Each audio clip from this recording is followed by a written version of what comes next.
আবু দাউদ শরীফের 4875 নম্বর হাদিস,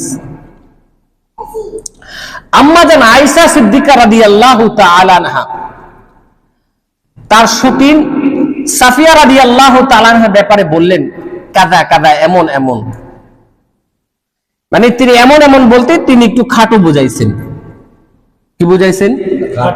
খাটো। মানে অত খাটো ছিল না, কিন্তু আয়েশা সিদ্দিকা রাদিয়াল্লাহু তাআলা আনহার তুলনায় একটু খাটো ছিল। আরেক বর্ণনায় আছে তার হাতটা একটু খাটো, এতটুকু এটা বোঝানো হয়েছে। নবীজি কি বললেন দেখেন, লাকাদ কুলতি কালিমাতাল লাউ মুজিজাত বিমাইল বাহরি লামাজাতহু। নবীজি বললেন, আয়েশা তুমি এমন একটি কথা বলেছো, এই কথা যদি, এই একটি কথা যদি সমুদ্রের মধ্যে ছেড়ে দেওয়া হয়, তাহলে সমুদ্রের সমস্ত পানি তিক্ত হয়ে যাবে, সমস্ত পানির মজা নষ্ট হয়ে যাবে। নাউজুবিল্লাহ। একটু চিন্তা করেন, আম্মা জান আয়েশা রাদিয়াল্লাহু তাআলার ব্যাপারে এতটা ধমকি।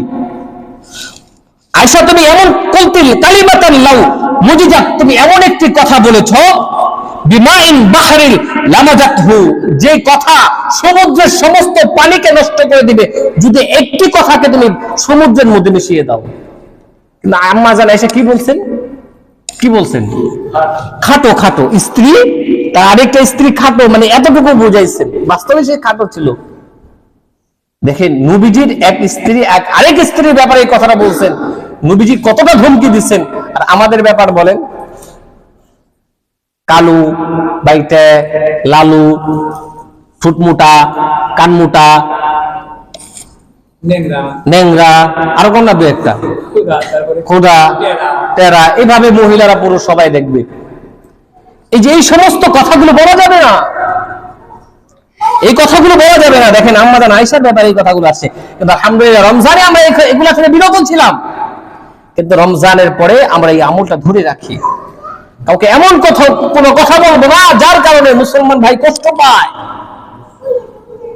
আপনার জাল কষ্ট পায়, আপনার শাশুড়ি কষ্ট পায়, আপনার ছেলের বউ কষ্ট পায়, আপনার নাতি কষ্ট পায়, আপনার ছেলে কষ্ট পায়, আপনার মা বাবা কষ্ট পায়,